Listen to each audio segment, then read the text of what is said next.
Ce programme relate des faits réels. Certaines scènes ont été reconstituées et certains noms changés.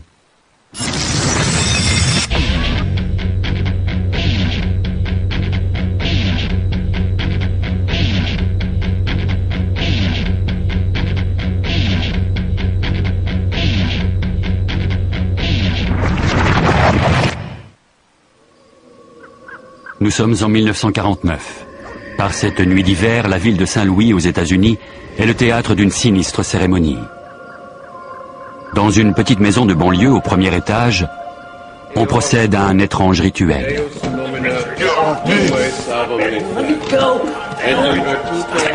Des prêtres catholiques récitent des prières face à un jeune forcené qui leur répond par des insultes. Ils pensent que le garçon est possédé par le démon.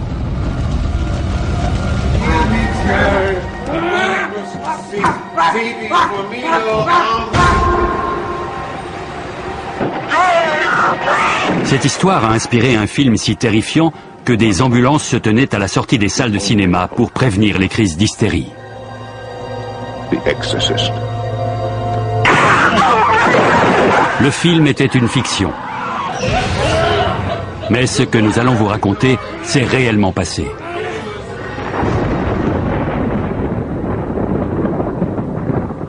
Nous avons pu reconstituer ces événements à partir d'un journal de bord longtemps oublié et des souvenirs d'un vieil homme d'église.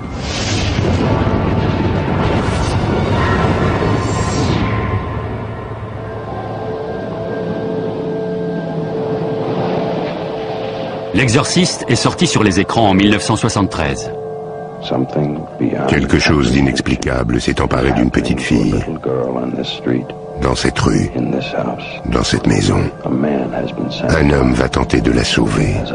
Il est son dernier espoir.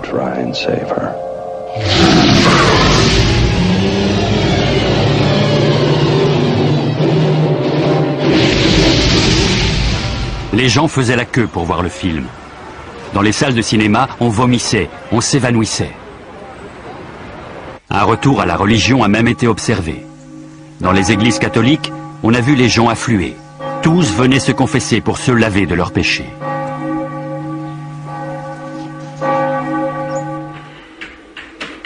William Peter Blatty, auteur du scénario ainsi que du roman à l'origine du film, a été frappé par ces réactions.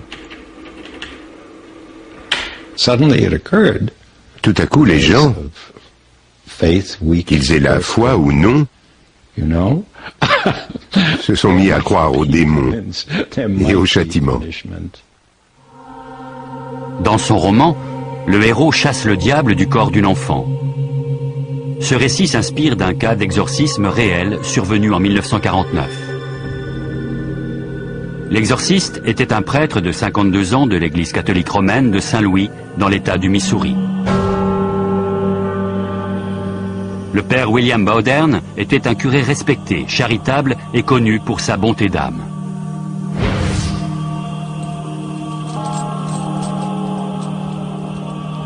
Ses 25 années de sacerdoce lui ont valu une réputation d'homme déterminé. Il était particulièrement tenace. Il ne lâchait rien avant d'en avoir terminé. Un jour, il reçoit un coup de téléphone d'un confrère, le père Raymond Bishop. Ce dernier lui raconte une histoire au premier abord grotesque. La mère d'un adolescent soupçonne son fils d'être possédé par une force maléfique. Jésuite, Bowdern, avec sa grande expérience, connaîtrait-il un moyen de l'aider? La requête peut sembler saugrenue. Il accepte pourtant de rendre visite à la famille. Il n'est pas lui-même. Mais le docteur dit qu'il n'a rien. Les parents sont désespérés.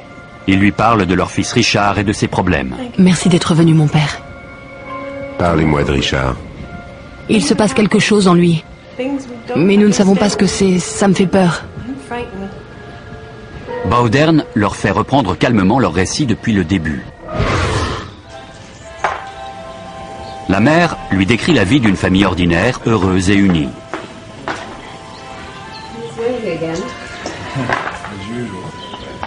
Richard, enfant unique, n'a jamais été une source de problème. Ma belle-sœur Millie nous a rendu visite au mois de janvier. Elle et Richard étaient très proches. Je vais te montrer à quoi sert une planche Ouija. Elle avait apporté une planche Ouija. Une planche avec des lettres dessus. On laisse les esprits la déplacer. Comme ça? Oui, voilà. Millie et Richard ont passé des heures à jouer avec cette table. Ils essayaient d'entrer en contact avec l'au-delà. Ce qui caractérise essentiellement le spiritisme, c'est de croire non seulement que l'âme entame une seconde vie après la mort, mais aussi que les morts peuvent communiquer avec les vivants.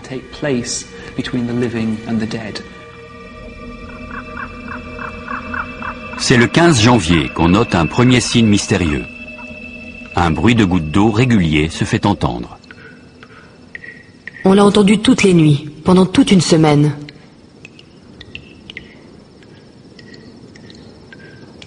Pourtant, aucun robinet ne fuit. La petite famille est déconcertée.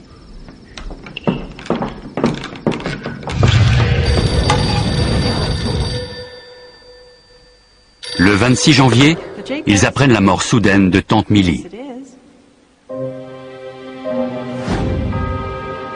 Elle n'était pas malade. On ne s'y attendait pas. Richard était mort de chagrin. C'était la première fois qu'il perdait un proche.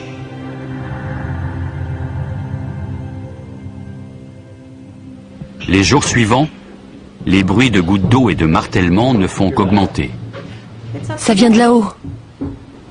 Encore? Tu devrais aller voir.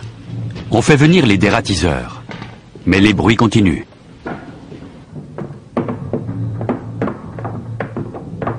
On pense alors au paranormal.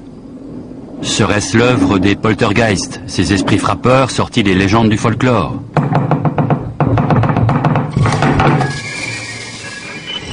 Il m'a traversé l'esprit que c'était peut-être Millie qui essayait d'entrer en contact avec nous.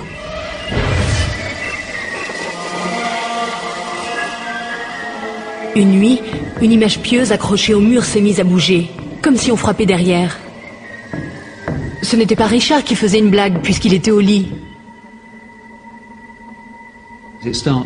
On observe un certain nombre de phénomènes inexpliqués que l'on attribue à des esprits frappeurs.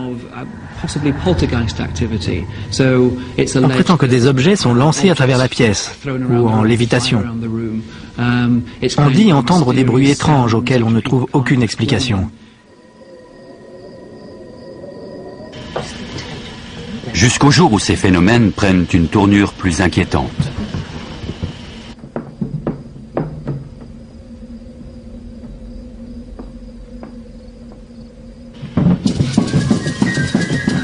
Maman! Maman! Maman! Oh mon Dieu! Richard! William! William, viens vite!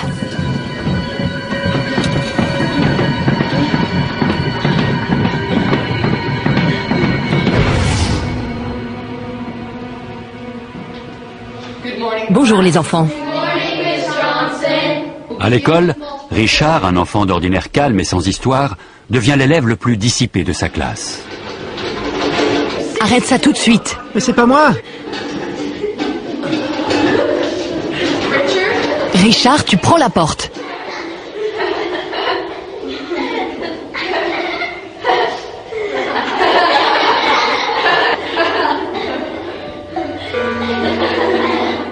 Mademoiselle, c'est pas moi. Tu sors. On l'a emmené voir un médecin. Mais il n'a rien trouvé d'anormal. Il a seulement dit que Richard était angoissé. C'est un terme qu'on utilise encore aujourd'hui et qui n'est pas signe de bonne santé mentale. Ça caractérise quelqu'un d'anxieux, peut-être de dépressif, mais surtout irritable et anxieux. Les parents s'adressent alors à un psychiatre.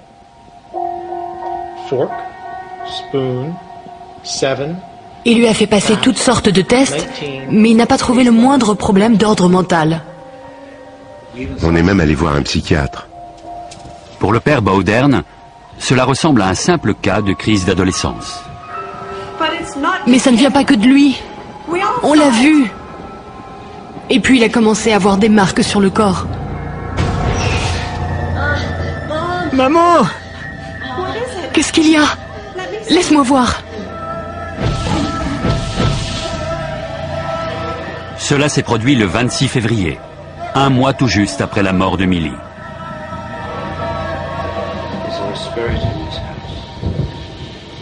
On a passé des journées à essayer d'entrer en contact avec Millie à travers la planche Ouija. Toute la famille croyait au spiritisme. Et à la mort de la tante, ils étaient préparés à une forme de communication avec l'au-delà. Si tu es Millie, prouve-le.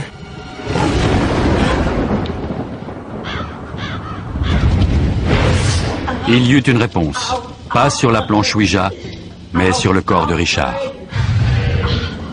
Oh non! Ça recommence!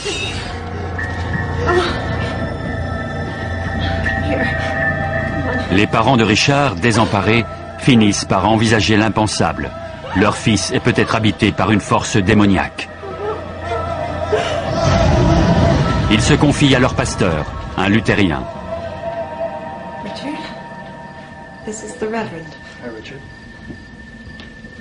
Let us pray. Ni la psychiatrie, ni la médecine générale n'ont apporté de réponse à leurs interrogations. Elles n'ont eu aucun effet sur Richard. Ils ont abandonné la science parce qu'elle ne leur était d'aucune aide. Pas plus que le pasteur.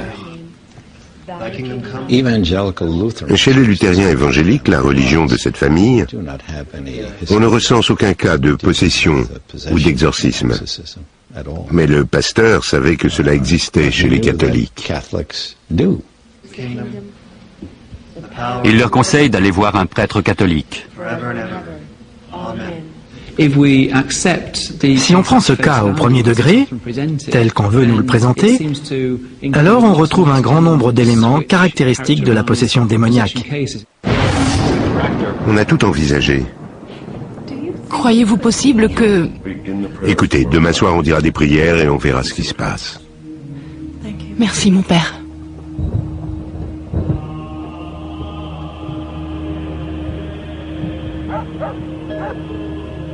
Le lendemain, le père Bowdern sonne à la porte. Cette fois, il est accompagné d'un témoin, l'homme que la famille avait contacté en premier lieu. Le père Raymond Bishop.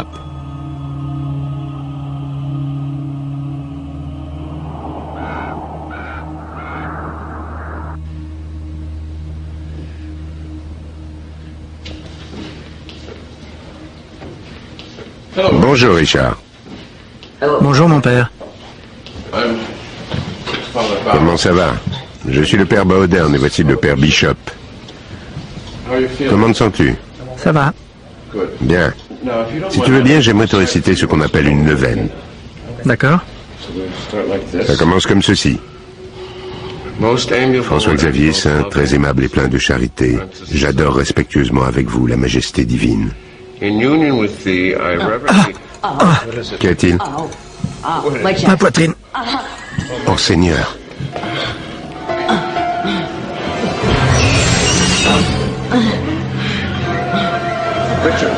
Richard, tu veux que ça s'arrête? Oui.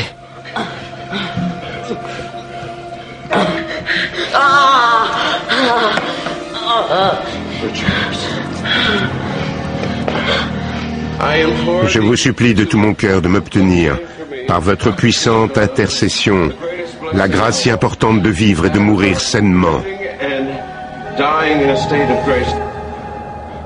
Les invocations durent toute la nuit, jusqu'à ce qu'à l'aube, Richard sombre dans un profond sommeil. Les deux prêtres exténués reprennent le chemin du presbytère.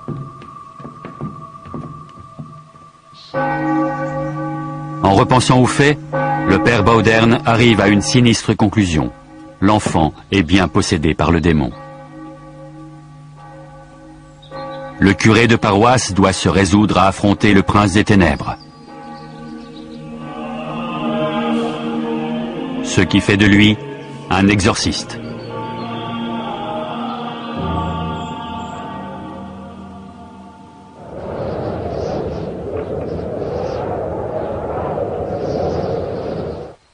William Bowdern se retrouve au cœur d'une histoire qui inspirera plus tard un film, L'Exorciste. C'est un ancien combattant, il a déjà vu la mort en face. Mais rien ne le préparait à la confrontation avec le diable personnifié. Il est allé demander à l'archevêque de Saint-Louis l'autorisation de prononcer des prières d'exorcisme, parce que c'est une obligation. On ne peut pas exorciser quelqu'un comme ça. L'archevêque n'y mit qu'une condition. Il lui a dit qu'il voulait un compte-rendu au jour le jour de tout ce qui se passait et de tout ce qu'il faisait.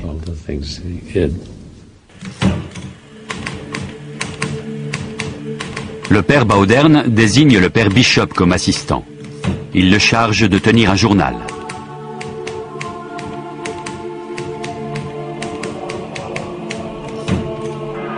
Bauderne doit s'enquérir des étapes d'un rituel très rarement pratiqué.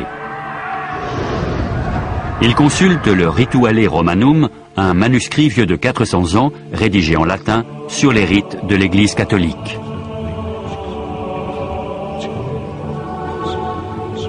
Enfoui dans ces pages, il trouve le passage indiquant comment pratiquer un exorcisme. Les signes de possession sont les suivants. L'aptitude à parler sans difficulté une langue mystérieuse, la faculté de révéler des vérités secrètes ou à venir, la démonstration d'une force physique démesurée par rapport à l'âge du sujet.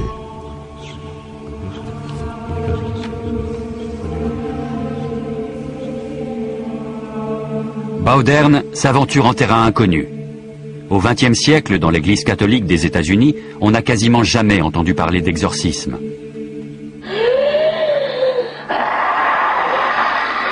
Ces vidéos amateurs ont été tournées en France dans les années 90. Elles témoignent d'une série d'exorcismes pratiqués par une secte qui a rompu avec l'Église catholique. Ces personnes sont-elles réellement possédées ou tout simplement folles? En Espagne, l'Église autorise encore parfois des exorcismes. Le père José Antonio Fortea est exorciste.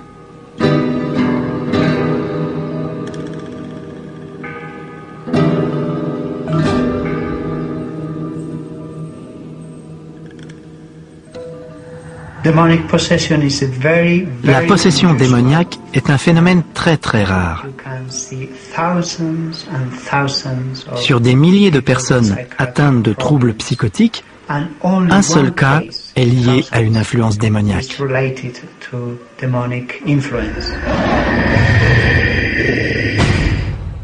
À Saint-Louis, le père Bauderne pense qu'il s'agit bien d'un cas de possession. Il se prépare suivant les instructions du Rituale Romanum. Le prêtre doit prononcer les exorcismes d'une voix forte et intimidante. Il doit avoir un crucifix à portée de la main. S'il constate que le corps du possédé est anormalement agité en certains endroits, il doit faire le signe de la croix au niveau de la partie du corps concernée et l'asperger d'eau bénite qu'il doit avoir à portée de main à cette intention.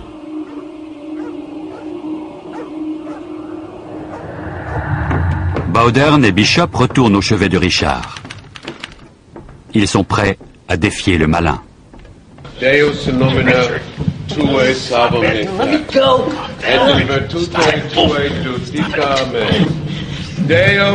Extrait du journal de Bishop. Les coups qu'il porte sont sans commune mesure avec sa force physique. Get away from me. Deus et Pater Domini nostri Jesu Christe. Invoco nomen sanctum tuum et clementium. Les prières sont renouvelées d'heure en heure.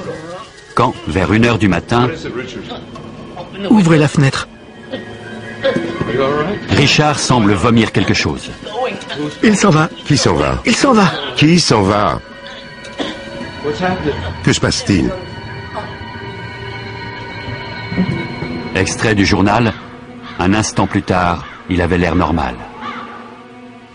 Toute la famille s'est agenouillée au pied de son lit et a récité des grâces. Pour le père Bauderne, le bien a triomphé du mal.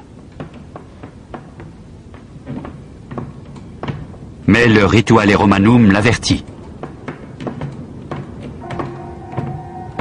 Il arrive que le démon laisse le possédé en paix pour faire croire à son départ.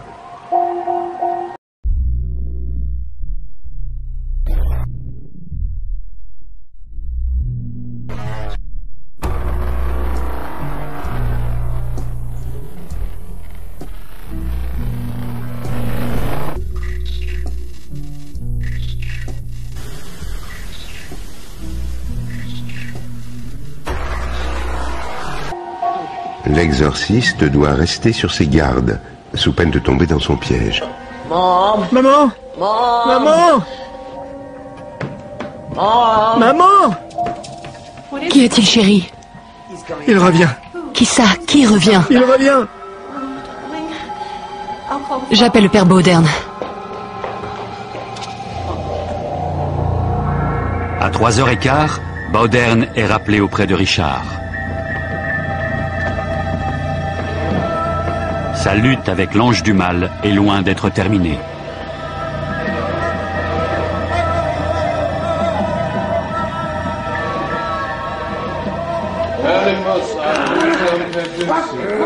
Dimanche 20 mars, extrait du journal.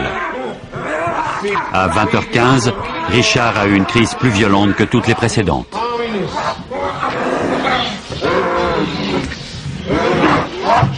Cela s'apparente effectivement à l'œuvre du démon. Mais d'un point de vue médical, il peut y avoir une autre explication. D'après les symptômes décrits, soit Richard feignait la possession, soit il souffrait de crises partielles complexes. C'est une forme d'épilepsie, des crises chroniques provoquées par un dysfonctionnement de l'activité électrique du cerveau. Les patients atteints de cette lésion au niveau du lobe temporal sont victimes d'hallucinations ou de délires. Ils peuvent être envahis par des pensées religieuses ou philosophiques et, en de rares occasions, agir de manière extrêmement violente.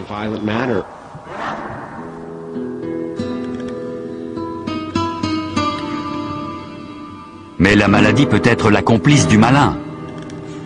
Le père Fortea pense qu'il est possible d'être victime de crise tout en étant possédé par le démon. Il met en garde les non-croyants.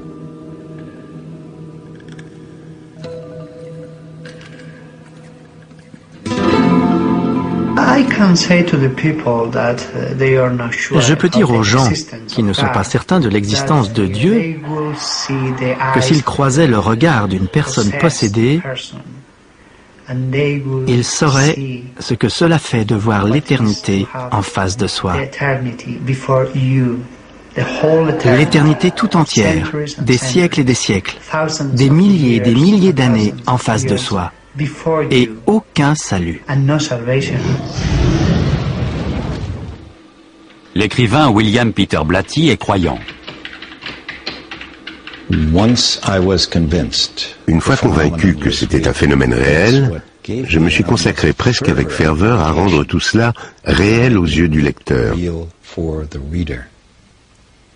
pour qu'il puisse partager ma conviction.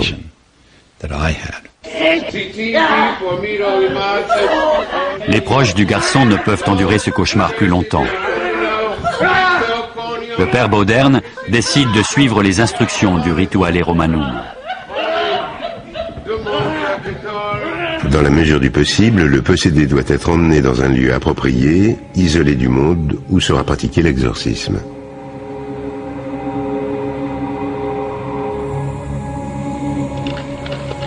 Le lieu approprié est un hôpital catholique de Saint-Louis tenu par des frères alexiens.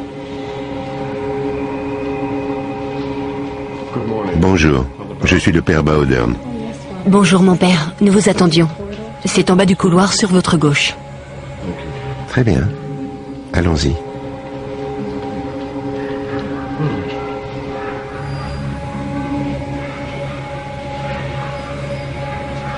Richard est interné dans une aile spéciale de l'établissement, là où les portes sont verrouillées et les vitres renforcées.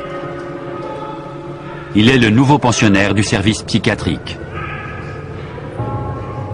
Le démon l'entraînait vers la folie.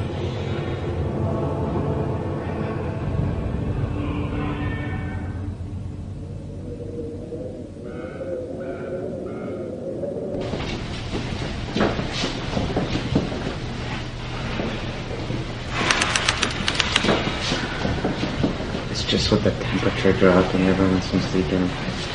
Good evening, Father. Good evening, Father. Le 22 mars 1949, le père Bowdern demande des renforts dans sa lutte contre le mal.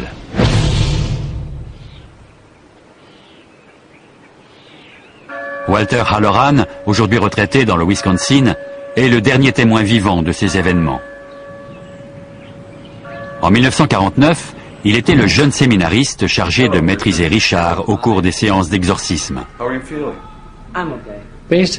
C'était mon rôle du début à la fin, le tenir immobile. Et de temps en temps, entre deux séances de prière, je passais le voir et on parlait.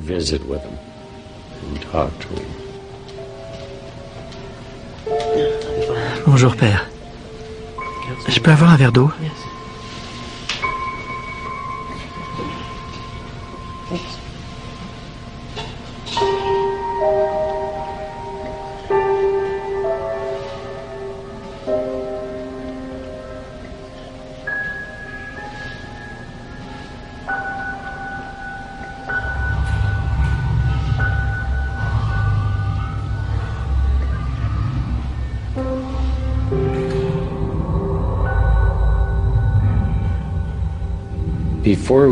Avant de dire les prières, on allait chercher une fiole d'eau bénite, grosse comme ça.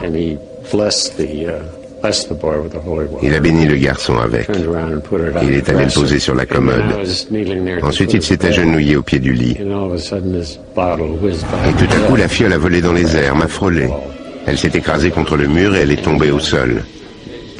Pour moi, ça a été la première preuve tangible qu'il s'agissait bien d'un cas d'exorcisme.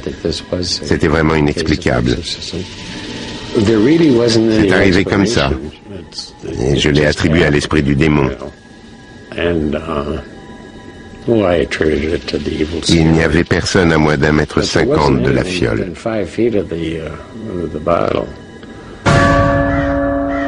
Tu vas mourir en 1957. Je t'ai vu en enfer.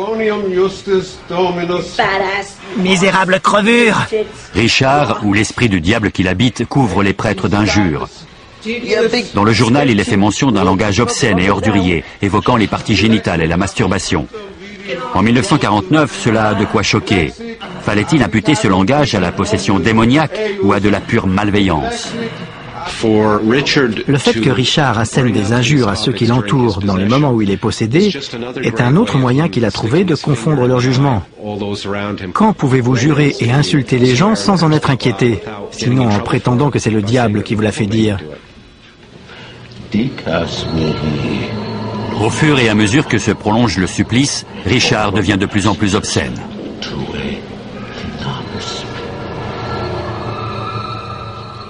Davine, où tu peux te l'enfoncer.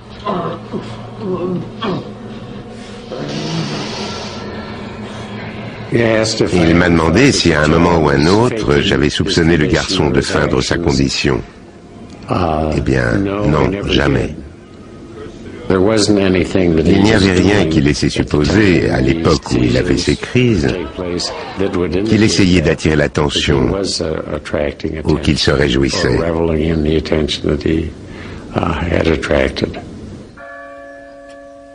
Certaines indications du Rituale Romanum font naître de nouveaux doutes chez le père Bowdern. Il y a un certain nombre de conditions et de descriptions qui concernent l'exorciste lui-même.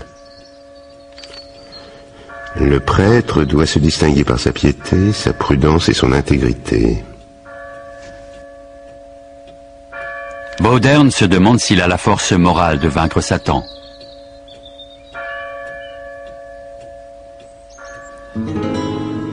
En Espagne, le père Fortea sait par quoi William Bowdern a dû passer.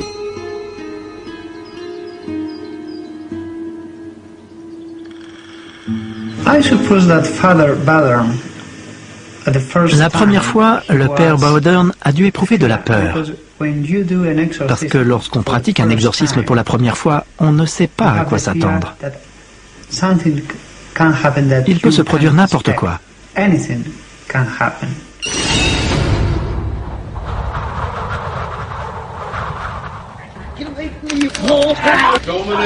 Extrait du journal. Il nous adresse des coups de pied et des crachats et se débat si fort que même 3 hommes ont du mal à le maîtriser. Il m'a dit que je lui faisais mal en lui tenant les bras comme je le faisais. Alors je l'ai lâché.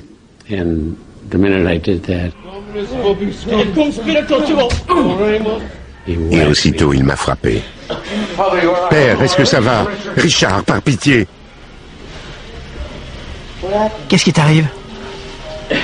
Ce n'est rien, je me suis fait mal.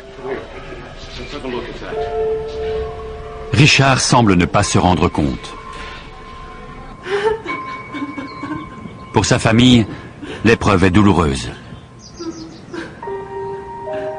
Pour les hommes d'église, elle est épuisante. Le jour, Baudern officie dans sa paroisse sans dire un mot de ses activités nocturnes. Quel péché as-tu commis? Physiquement, il était à bout de force. Il avait toujours peur d'oublier quelque chose. Il a aussi beaucoup souffert moralement. Principio tibi, que ut Gaius, spiritus mundi, et omnibus socialis tuis hoc de famulum occidentibus, ut per mysteria incarnationis passiones. Extrait du journal. Il y a eu 4 ou 5 mictions de ce type au cours de la nuit. Certains jours, on avait l'impression de faire des progrès, et d'autres fois, c'était décourageant. De toute évidence, on n'avançait pas.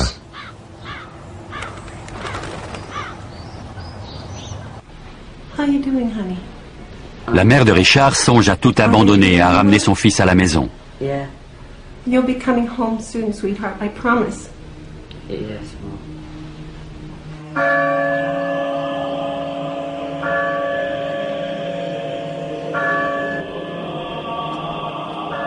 Le père Baudern, exténué, amaigri, est de plus en plus faible. Il doit s'élever à travers la prière et le jeûne pour implorer l'assistance divine et chasser les démons. Je me souviens qu'il jeûnait tout le temps et qu'il priait beaucoup. Il disait, c'est tout ce qu'on peut faire. Le rituel continue.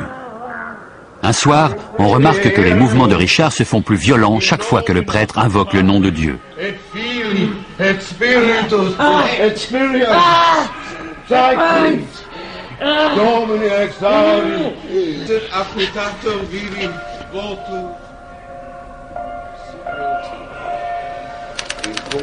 Et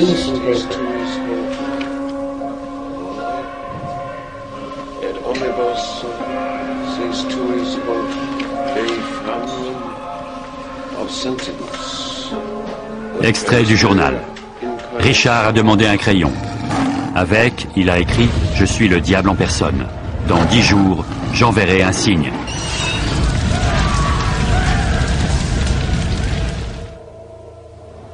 Quel signe?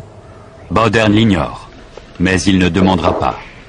Le Rituale Romanum comporte une règle stricte, ne jamais engager de conversation avec Satan. Il ne faut pas commencer à poser des questions comme « Pourquoi t'en prends-tu à cet enfant ?» ou quoi que ce soit de ce genre. Il faut s'en tenir aux récitations des prières.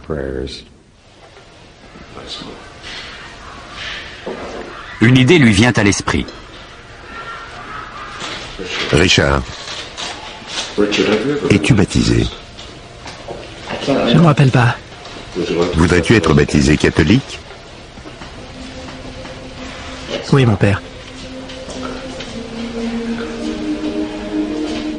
Le baptême est le tout premier sacrement dans la vie d'un chrétien.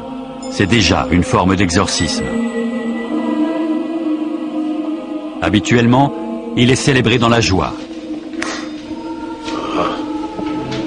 Celui de Richard sera un cauchemar.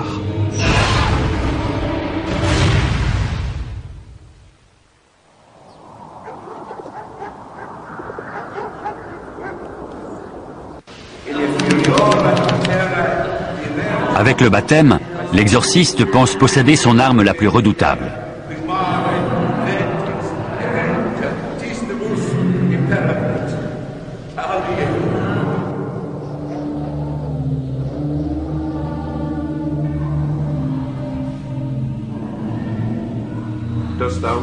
Renonces-tu à Satan?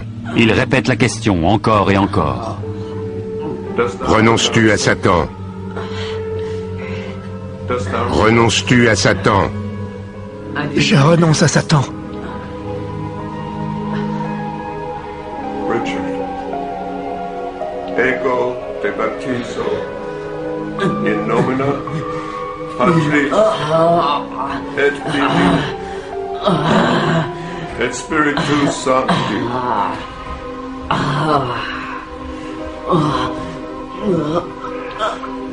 Richard, je te baptise au nom du Père, du Fils et du Saint-Esprit.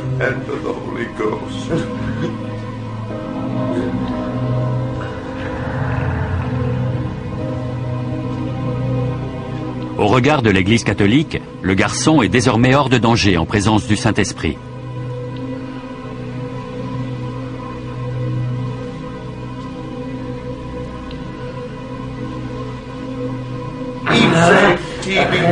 Mais le diable n'en a pas terminé avec lui. Extrait du journal. Les crachats, insultes, gyrations et violences physiques habituelles ont continué jusqu'à 23h30. Omni incursio adversari, omni phantasma, omni... L'exorciste espagnol José Antonio Fortea sait ce qu'a enduré le père Baudern. Pendant 2 ans, il a tenté de chasser le diable du corps d'une jeune femme. Il nous raconte que la possédée avait une liaison avec un membre d'une secte satanique. Il la désirait.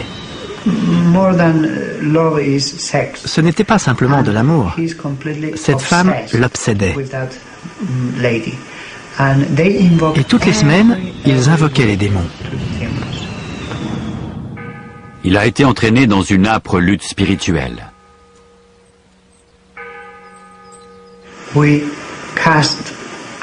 Vous chassez des démons et eux en font venir d'autres. Le prêtre espagnol a noté un point commun avec le cas de 1949. Dans les 2 cas, on a convoqué des esprits impies.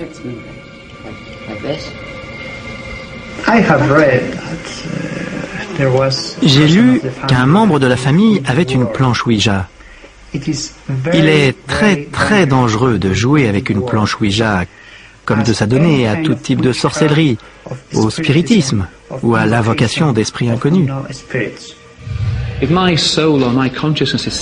Si mon âme ou ma conscience peut être séparée de mon corps, alors cela veut dire que quelque chose d'étranger peut s'y installer et en prendre le contrôle.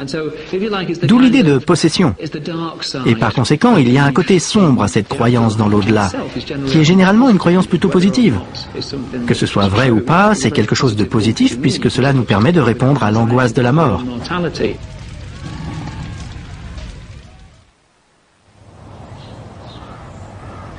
Dans les jours qui suivent son baptême, Richard connaît une période de répit.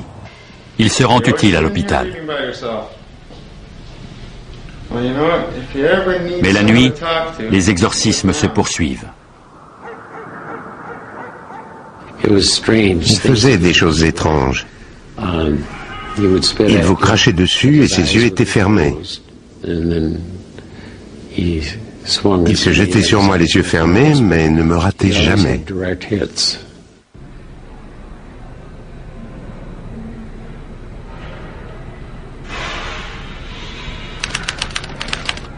Le père Baudern et ses assistants arrivent à l'hôpital à 20h, harassés, mais déterminés à mener le rituel d'exorcisme jusqu'au bout.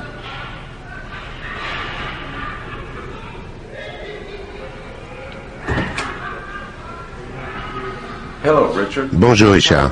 Bonjour mon père. Comment vas-tu? Bien. Disons un chapelet. Notre Père, qui êtes aux cieux, que votre nom soit sanctifié. Richard, que se passe-t-il?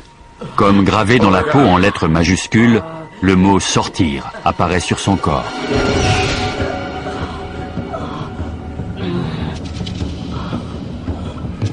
Omni incursio adversari, omni... Extrait du journal. Le diable a ri et a lancé. Il n'a plus qu'un seul mot à dire, mais il ne le dira jamais. Il n'a plus qu'un seul mot à dire, mais il ne le dira jamais. On se demandait bien de quel mot il pouvait s'agir. Et on a pensé que ce devait être Seigneur.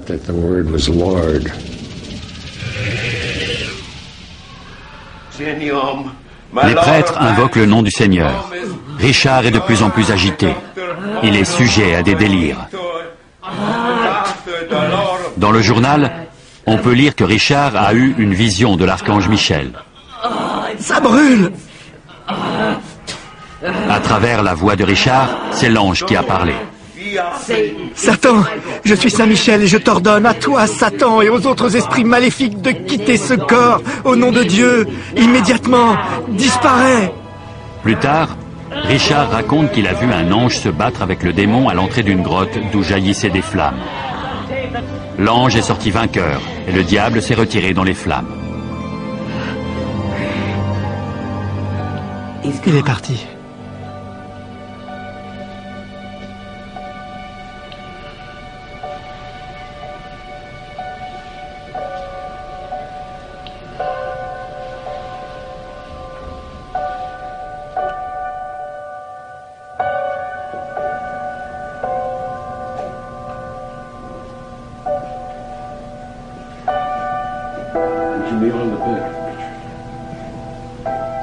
Richard reçoit la communion des mains du père Bowdern.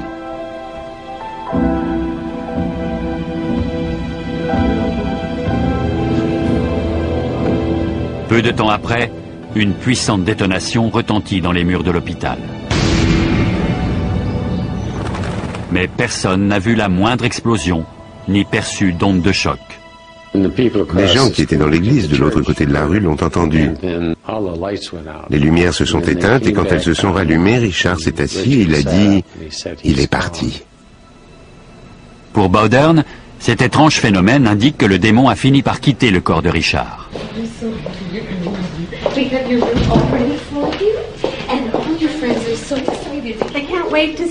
Après 4 longues semaines d'exorcisme, Richard rentre enfin chez lui.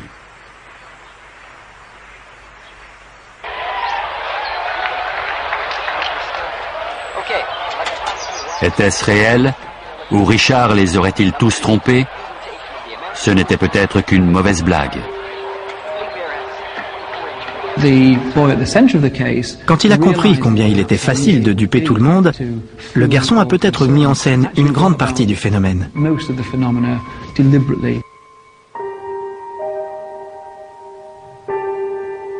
Le résultat, c'est une histoire qui semble attester en tout point d'un cas véridique de possession démoniaque et d'exorcisme. Mais si on y regarde de plus près, tout cela ne repose que sur des preuves très minces.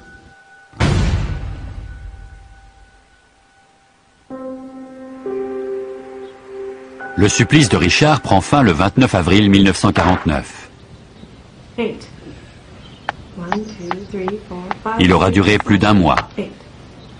À la maison, son père et sa mère guettent les moindres signes de résurgence du démon. Richard retrouve une vie normale de garçon de son âge. Le diable, semble-t-il, est retourné en enfer. Le père Bowdern retrouve ses occupations paroissiales. Il ne reparle guère de l'exorcisme. Des années plus tard, l'écrivain William Peter Blatty prépare son prochain roman, L'Exorciste. Il correspond avec le père Bowdern, qui refuse de le rencontrer en personne. Il m'a dit, la seule chose que je puisse vous dire, c'est que j'ai eu affaire à un véritable cas de possession. Je n'avais aucun doute là-dessus à l'époque et je n'ai aucun doute aujourd'hui. Je suis convaincu que le cas de Richard et tout ce qui lui est arrivé est réel. Il n'y avait aucune manipulation de sa part.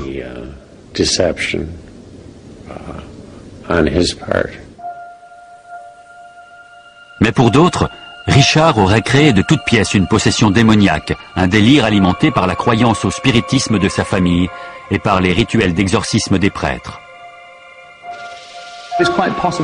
Il est tout à fait probable que les prêtres eux-mêmes ne se rendent pas compte de l'influence que peut avoir leur rituel et à quel point ils participent au phénomène.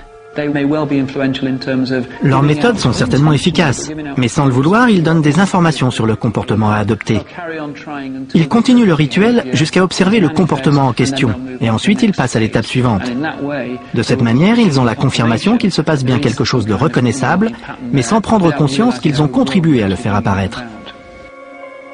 Mais que penser du journal et de ses rapports détaillés sur des lits qui tremblent et les objets qui volent?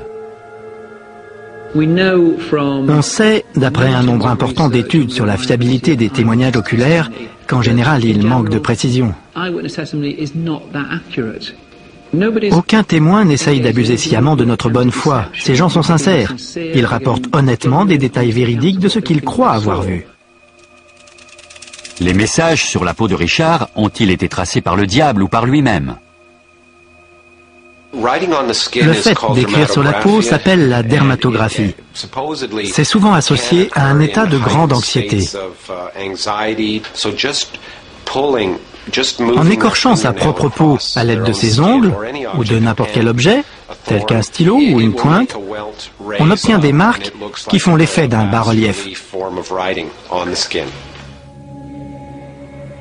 Cherchait-il tout simplement à attirer l'attention?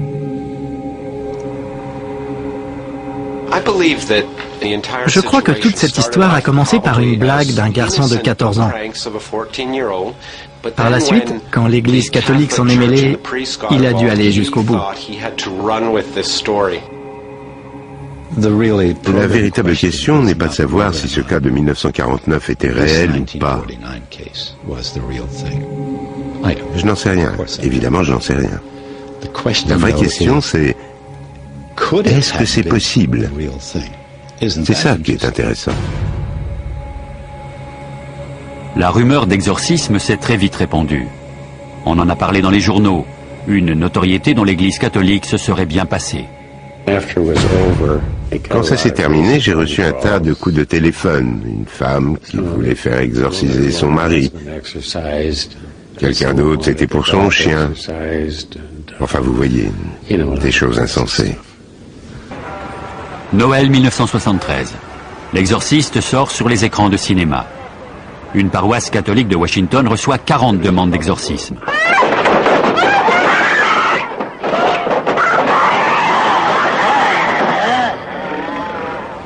À Saint-Louis, Walter Halloran et William Bowdern assistent à une séance. Bowdern est choqué. Il s'est passé quelque chose dans le film et il m'a dit: Walter, c'est pas vrai, ça s'est pas passé comme ça. Et il m'a tapé sur le bras tout le long du film. J'ai dû lui dire: calmez-vous, on va nous jeter dehors. Richard, le garçon par qui tout est arrivé, s'est converti au catholicisme. Il est devenu scientifique et vit aujourd'hui dans l'Est des États-Unis. Il n'aurait aucun souvenir des faits survenus en 1949. Le père Bowdern est décédé à Saint-Louis en 1983, à l'âge de 86 ans. Il ne s'est jamais exprimé publiquement sur l'exorcisme. Walter Halloran a officié en tant qu'aumônier dans l'armée au Vietnam, puis il a enseigné à l'université avant de prendre sa retraite. Je ne suis pas du tout expert en la matière. Je n'ai fait que regarder. On devait gérer cette situation. On a dit des prières et ça a marché. En 1999, 385 ans après la rédaction du Rituale Romanum, le Vatican a publié un texte révisé où il est demandé aux prêtres de s'assurer qu'ils ne se trouvent pas en présence de maladies mentales ou physiques. Le Vatican a également ajouté cette phrase à propos du diable. Quiconque prétend qu'il n'existe pas n'adhère pas pleinement à la foi catholique. Si vous croyez au diable ou si vous l'avez vu, alors c'est qu'il y a un Dieu. Ou on a du souci à se faire.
Deus et Pater Domini nostri Jesu Christe. Invoco nomen sanctum tuum et clementium. Les prières sont renouvelées d'heure en heure. Quand, vers 1h du matin, Ouvrez la fenêtre. Richard semble vomir quelque chose. Il s'en va. Qui s'en va? Il s'en va. Qui s'en va? Que se passe-t-il? Extrait du journal. Un instant plus tard, il avait l'air normal. Toute la famille s'est agenouillée au pied de son lit et a récité des grâces. Pour le père Bowdern, le bien a triomphé du mal. Mais le Rituale Romanum l'avertit. Il arrive que le démon laisse le possédé en paix pour faire croire à son départ.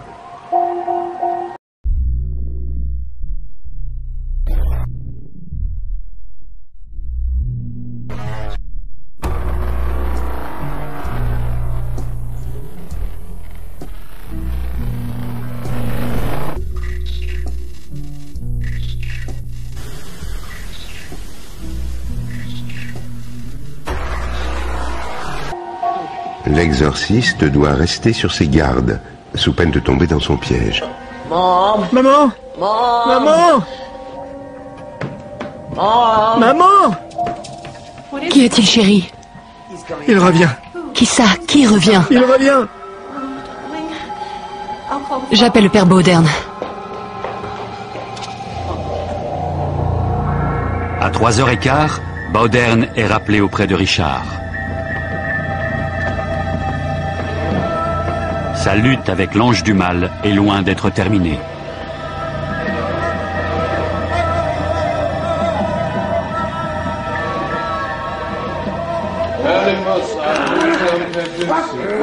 Dimanche 20 mars, extrait du journal. À 20h15, Richard a eu une crise plus violente que toutes les précédentes.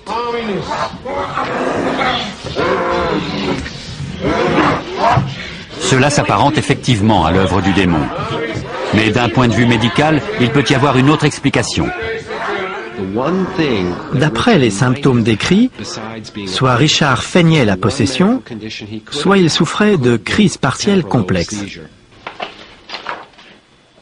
C'est une forme d'épilepsie, des crises chroniques provoquées par un dysfonctionnement de l'activité électrique du cerveau. Les patients atteints de cette lésion au niveau du lobe temporal sont victimes d'hallucinations ou de délires. Ils peuvent être envahis par des pensées religieuses ou philosophiques et, en de rares occasions, agir de manière extrêmement violente.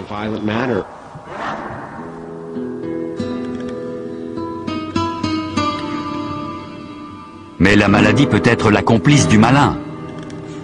Le père Fortea pense qu'il est possible d'être victime de crise tout en étant possédé par le démon.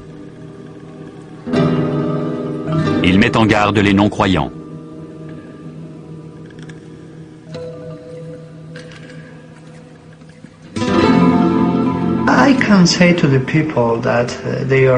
Je peux dire aux gens qui ne sont pas certains de l'existence de Dieu que s'ils croisaient le regard d'une personne possédée, ils sauraient ce que cela fait de voir l'éternité en face de soi. L'éternité tout entière, des siècles et des siècles, des milliers et des milliers d'années en face de soi, et aucun salut. L'écrivain William Peter Blatty est croyant. Une fois convaincu que c'était un phénomène réel, je me suis consacré presque avec ferveur à rendre tout cela réel aux yeux du lecteur, pour qu'il puisse partager ma conviction.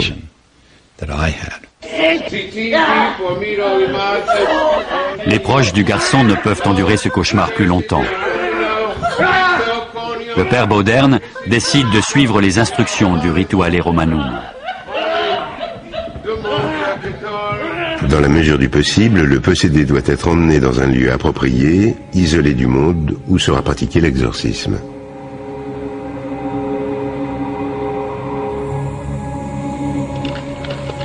Le lieu approprié est un hôpital catholique de Saint-Louis tenu par des frères alexiens. Bonjour, je suis le père Bowdern. Bonjour mon père, nous vous attendions. C'est en bas du couloir sur votre gauche. Très bien. Allons-y.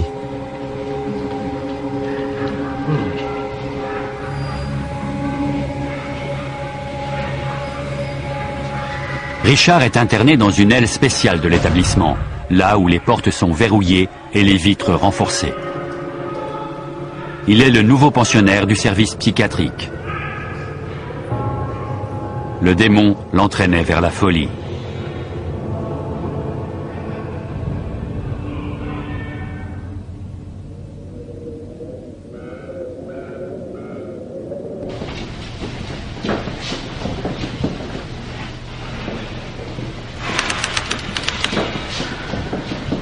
Just with the temperature dropping, everyone seems to be getting...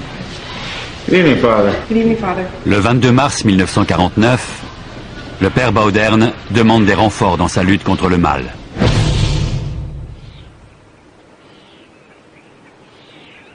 Walter Halloran, aujourd'hui retraité dans le Wisconsin, est le dernier témoin vivant de ces événements. En 1949, il était le jeune séminariste chargé de maîtriser Richard au cours des séances d'exorcisme. C'était mon rôle du début à la fin, le tenir immobile. Et de temps en temps, entre deux séances de prière, je passais le voir et on parlait.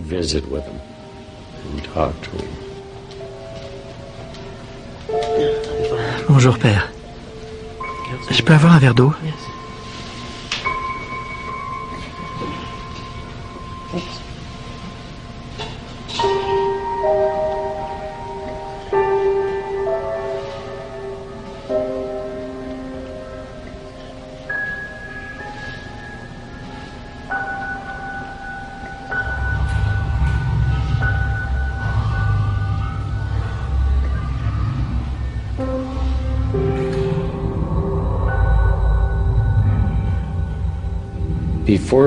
Avant de dire les prières, on allait chercher une fiole d'eau bénite, grosse comme ça.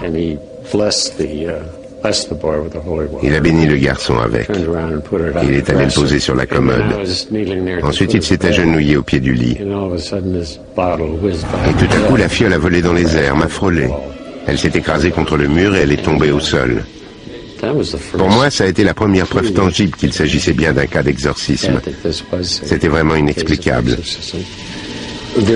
C'est arrivé comme ça. Et je l'ai attribué à l'esprit du démon.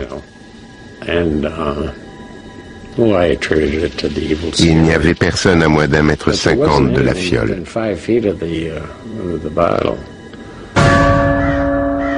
Tu vas mourir en 1957. Je t'ai vu en enfer. Misérable crevure. Richard, ou l'esprit du diable qui l'habite, couvre les prêtres d'injures. Dans le journal, il est fait mention d'un langage obscène et ordurier, évoquant les parties génitales et la masturbation. En 1949, cela a de quoi choquer. Fallait-il imputer ce langage à la possession démoniaque ou à de la pure malveillance? Le fait que Richard assène des injures à ceux qui l'entourent dans les moments où il est possédé est un autre moyen qu'il a trouvé de confondre leur jugement. Quand pouvez-vous jurer et insulter les gens sans en être inquiété, sinon en prétendant que c'est le diable qui vous l'a fait dire? Au fur et à mesure que se prolonge le supplice, Richard devient de plus en plus obscène.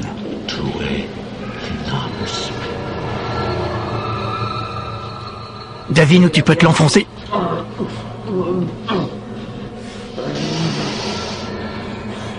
Il m'a demandé si à un moment ou un autre, j'avais soupçonné le garçon de feindre sa condition. Eh bien, non, jamais. Il n'y avait rien qui laissait supposer, à l'époque où il avait ses crises, qu'il essayait d'attirer l'attention ou qu'il se réjouissait.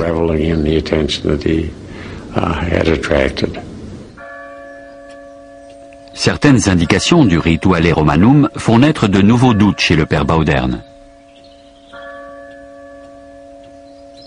Il y a un certain nombre de conditions et de descriptions qui concernent l'exorciste lui-même. Le prêtre doit se distinguer par sa piété, sa prudence et son intégrité. Bowdern se demande s'il a la force morale de vaincre Satan.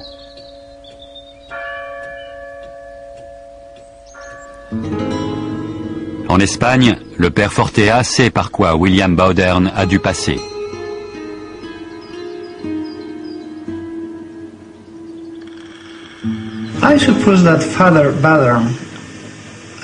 La première fois, le père Bowdern a dû éprouver de la peur. Parce que lorsqu'on pratique un exorcisme pour la première fois, on ne sait pas à quoi s'attendre. Il peut se produire n'importe quoi.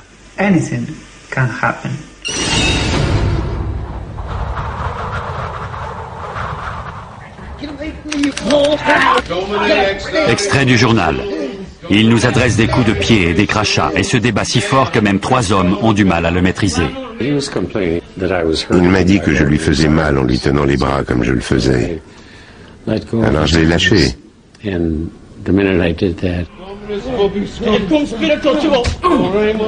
Et aussitôt il m'a frappé. Père, est-ce que ça va? Richard, par pitié. Qu'est-ce qui t'arrive? Ce n'est rien, je me suis fait mal. Richard semble ne pas se rendre compte. Pour sa famille, l'épreuve est douloureuse.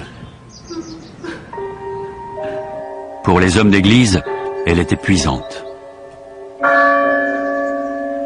Le jour, Bowdern officie dans sa paroisse sans dire un mot de ses activités nocturnes. Quel péché as-tu commis? Physiquement, il était à bout de force. Il avait toujours peur d'oublier quelque chose. Il a aussi beaucoup souffert moralement.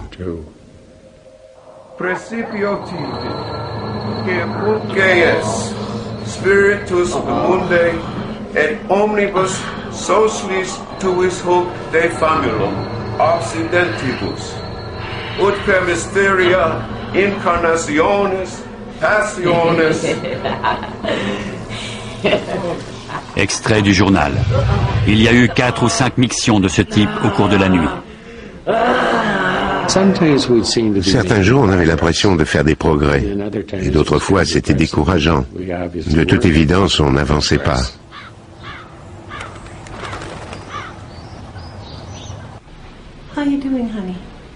La mère de Richard songe à tout abandonner et à ramener son fils à la maison.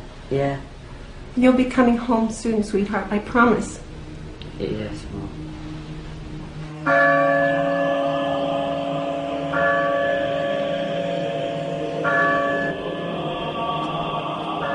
Le père Bowdern, exténué, amaigri, est de plus en plus faible. Il doit s'élever à travers la prière et le jeûne pour implorer l'assistance divine et chasser les démons. Je me souviens qu'il jeûnait tout le temps et qu'il priait beaucoup. Il disait c'est tout ce qu'on peut faire. Le rituel continue.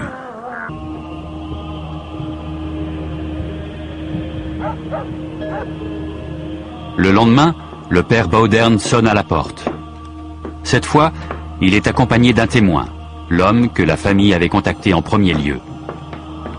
Le père Raymond Bishop.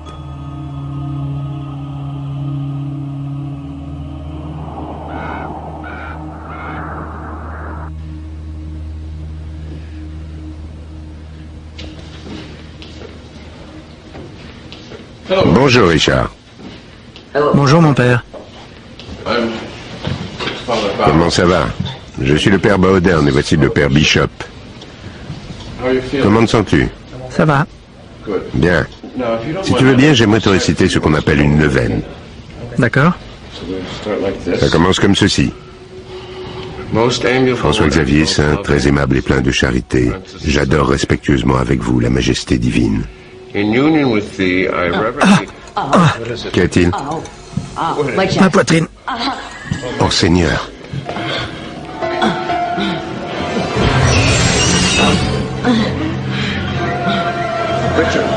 Richard, tu veux que ça s'arrête? Oui.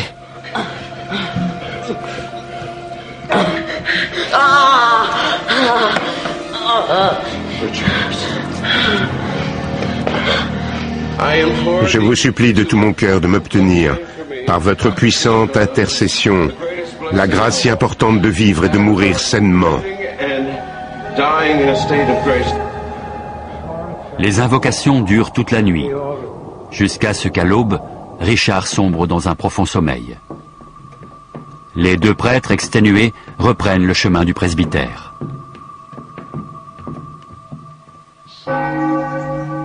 En repensant aux faits, le père Bauderne arrive à une sinistre conclusion.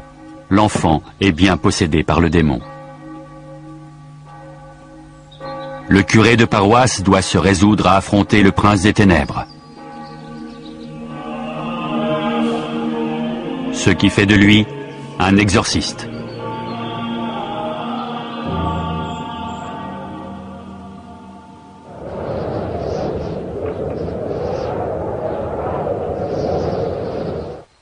William Bauderne se retrouve au cœur d'une histoire qui inspirera plus tard un film, L'Exorciste. C'est un ancien combattant, il a déjà vu la mort en face. Mais rien ne le préparait à la confrontation avec le diable personnifié. Il est allé demander à l'archevêque de Saint-Louis l'autorisation de prononcer des prières d'exorcisme, parce que c'est une obligation. On ne peut pas exorciser quelqu'un comme ça. L'archevêque n'y mit qu'une condition. Il lui a dit qu'il voulait un compte-rendu au jour le jour de tout ce qui se passait et de tout ce qu'il faisait.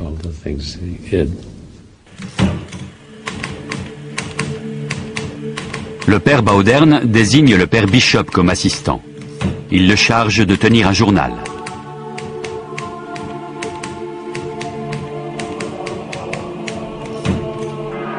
Bauderne doit s'enquérir des étapes d'un rituel très rarement pratiqué. Il consulte le Rituale Romanum, un manuscrit vieux de 400 ans, rédigé en latin, sur les rites de l'Église catholique.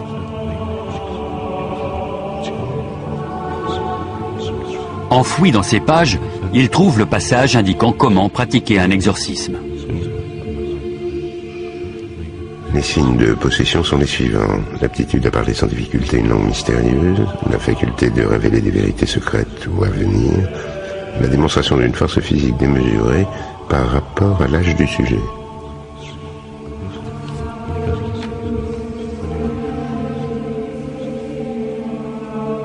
Bauderne s'aventure en terrain inconnu. Au XXe siècle, dans l'Église catholique des États-Unis, on n'a quasiment jamais entendu parler d'exorcisme.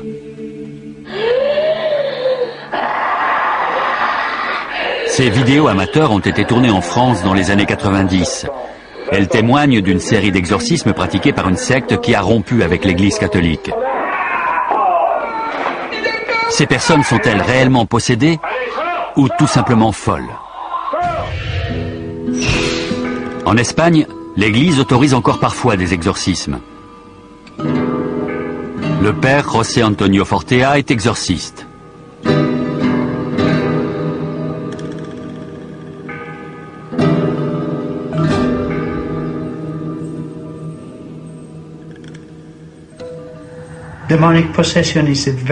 La possession démoniaque est un phénomène très très rare. Sur des milliers de personnes atteintes de troubles psychotiques, un seul cas est lié à une influence démoniaque.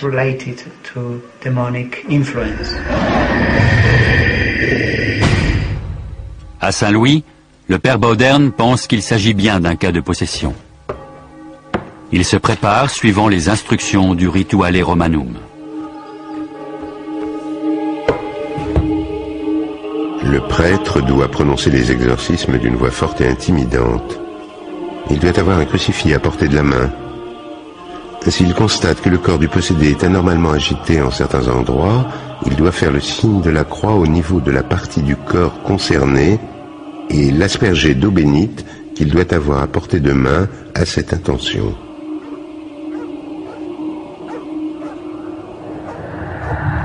Bauderne et Bishop retournent au chevet de Richard.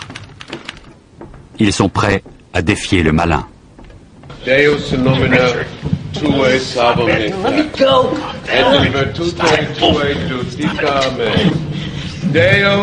Extrait du journal de Bishop. Les coups qu'il porte sont sans commune mesure avec sa force physique. Get away from me!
Ce programme relate des faits réels. Certaines scènes ont été reconstituées et certains noms changés.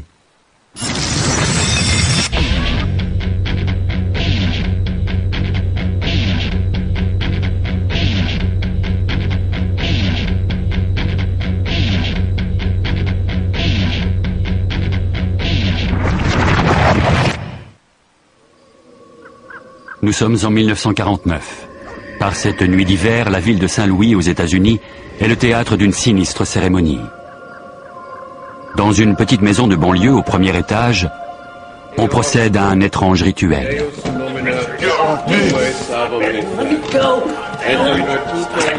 Des prêtres catholiques récitent des prières face à un jeune forcené qui leur répond par des insultes. Ils pensent que le garçon est possédé par le démon.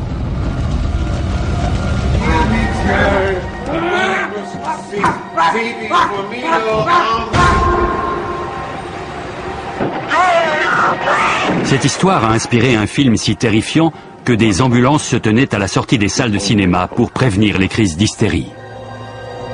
The Exorcist. Le film était une fiction. Mais ce que nous allons vous raconter s'est réellement passé.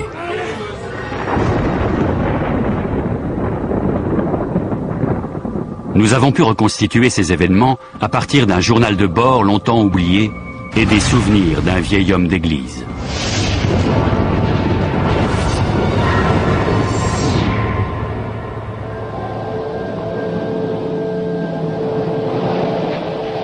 L'Exorciste est sorti sur les écrans en 1973.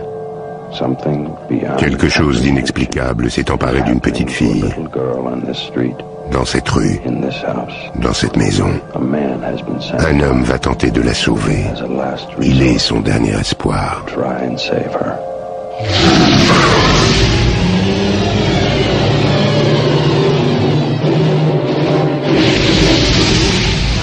Les gens faisaient la queue pour voir le film. Dans les salles de cinéma, on vomissait, on s'évanouissait. Un retour à la religion a même été observé. Dans les églises catholiques, on a vu les gens affluer. Tous venaient se confesser pour se laver de leurs péchés.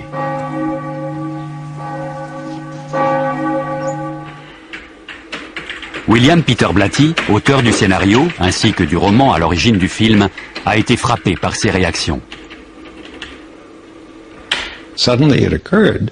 Tout à coup, les gens, qu'ils aient la foi ou non, se sont mis à croire aux démons et au châtiment. Dans son roman, le héros chasse le diable du corps d'une enfant. Ce récit s'inspire d'un cas d'exorcisme réel survenu en 1949.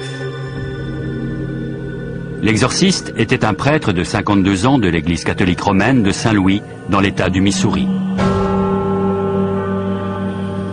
Le père William Bowdern était un curé respecté, charitable et connu pour sa bonté d'âme.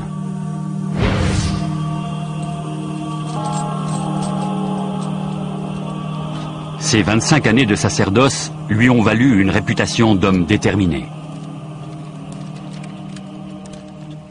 Il était particulièrement tenace. Il ne lâchait rien avant d'en avoir terminé. Un jour, il reçoit un coup de téléphone d'un confrère, le père Raymond Bishop. Ce dernier lui raconte une histoire au premier abord grotesque. La mère d'un adolescent soupçonne son fils d'être possédé par une force maléfique.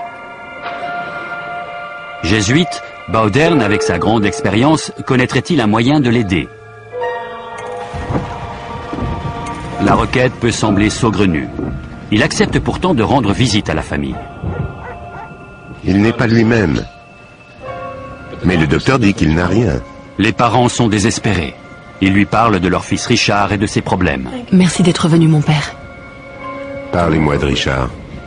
Il se passe quelque chose en lui. Mais nous ne savons pas ce que c'est. Ça me fait peur.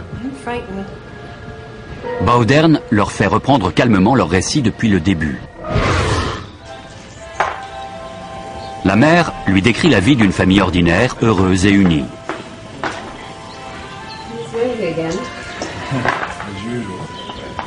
Richard, enfant unique, n'a jamais été une source de problèmes. Ma belle-sœur Millie nous a rendu visite au mois de janvier. Elle et Richard étaient très proches. Je vais te montrer à quoi sert une planche Ouija. Elle avait apporté une planche Ouija.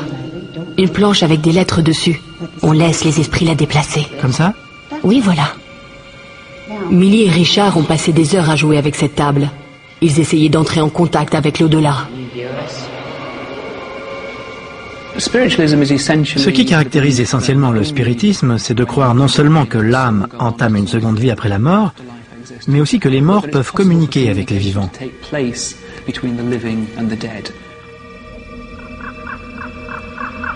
C'est le 15 janvier qu'on note un premier signe mystérieux. Un bruit de gouttes d'eau régulier se fait entendre. On l'a entendu toutes les nuits, pendant toute une semaine.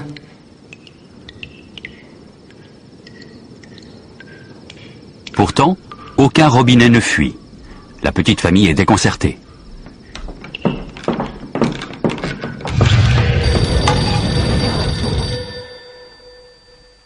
Le 26 janvier, ils apprennent la mort soudaine de tante Millie. Elle n'était pas malade. On ne s'y attendait pas. Richard était mort de chagrin. C'était la première fois qu'il perdait un proche.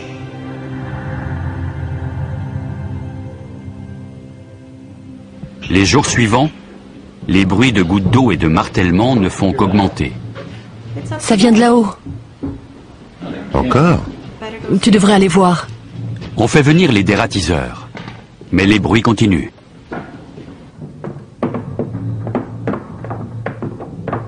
On pense alors au paranormal.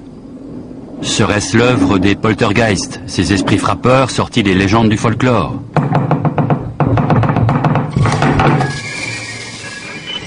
Il m'a traversé l'esprit que c'était peut-être Millie qui essayait d'entrer en contact avec nous.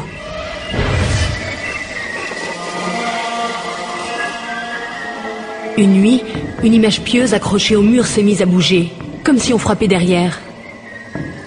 Ce n'était pas Richard qui faisait une blague, puisqu'il était au lit. On observe un certain nombre de phénomènes inexpliqués que l'on attribue à des esprits frappeurs.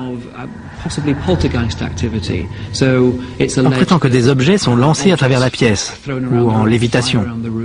On dit entendre des bruits étranges auxquels on ne trouve aucune explication. Jusqu'au jour où ces phénomènes prennent une tournure plus inquiétante.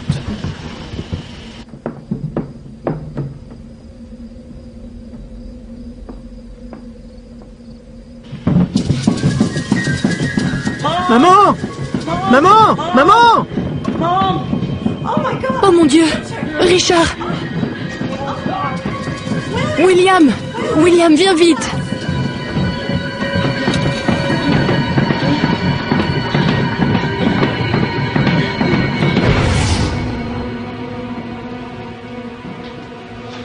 Bonjour les enfants. À l'école, Richard, un enfant d'ordinaire calme et sans histoire, devient l'élève le plus dissipé de sa classe. Arrête ça tout de suite. Mais c'est pas moi.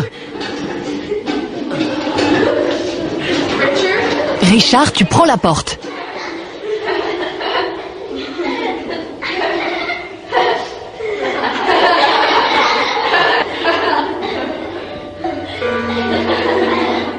Mademoiselle, c'est pas moi. Tu sors. On l'a emmené voir un médecin. Mais il n'a rien trouvé d'anormal.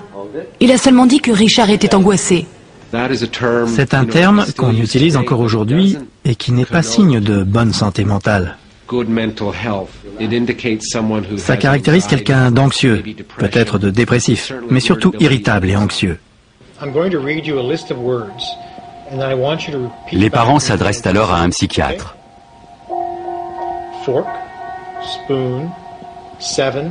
Il lui a fait passer toutes sortes de tests, mais il n'a pas trouvé le moindre problème d'ordre mental. On est même allé voir un psychiatre. Pour le père Bowdern, cela ressemble à un simple cas de crise d'adolescence. Mais ça ne vient pas que de lui. On l'a vu. Et puis il a commencé à avoir des marques sur le corps. Maman! Qu'est-ce qu'il y a? Laisse-moi voir. Cela s'est produit le 26 février, un mois tout juste après la mort de Millie.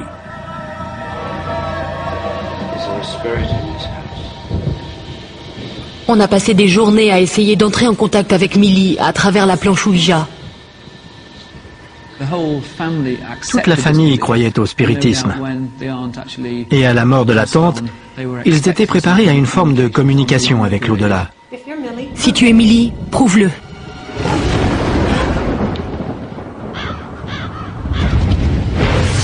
Il y eut une réponse, pas sur la planche Ouija, mais sur le corps de Richard. Oh non! Ça recommence!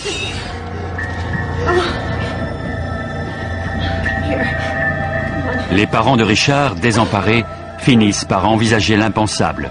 Leur fils est peut-être habité par une force démoniaque. Ils se confient à leur pasteur, un luthérien. Richard, this is the Reverend. Hi, Richard. Let us pray. Ni la psychiatrie, ni la médecine générale n'ont apporté de réponse à leurs interrogations. Elles n'ont eu aucun effet sur Richard. Ils ont abandonné la science parce qu'elle ne leur était d'aucune aide. Pas plus que le pasteur. Chez les luthériens évangéliques, la religion de cette famille, on ne recense aucun cas de possession ou d'exorcisme. Mais le pasteur savait que cela existait chez les catholiques. Il leur conseille d'aller voir un prêtre catholique. Si on prend ce cas au premier degré, tel qu'on veut nous le présenter, alors on retrouve un grand nombre d'éléments caractéristiques de la possession démoniaque. On a tout envisagé. Croyez-vous possible que... Écoutez, demain soir on dira des prières et on verra ce qui se passe. Merci mon père.